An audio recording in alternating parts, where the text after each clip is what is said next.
Personne, en effet, n'est à l'abri et il peut arriver que l'on ne profite jamais de son épargne. Alors pour que la succession éventuelle se déroule dans les meilleures conditions, mieux vaut être informé. Au moment d'un décès, que se passe-t-il pour les comptes, les plans d'épargne logement et les assurances concernées? D'abord, il faut savoir que les établissements concernés bloquent les comptes au jour du décès et procèdent au maintien des fonds, qu'il s'agisse d'un compte courant, d'un livret de développement durable, d'un livret d'épargne populaire, d'un plan d'épargne logement ou d'un plan d'épargne en action.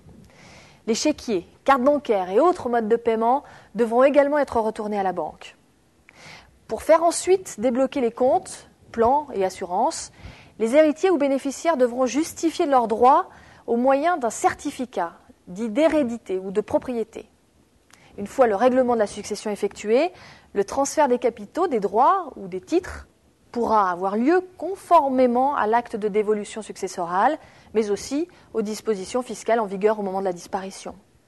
Attention, si un membre de la famille a une procuration sur l'un des comptes, elle devient caduque le jour du décès. En revanche, en cas de compte joint, pas de difficulté. Le cotitulaire pourra continuer à l'utiliser.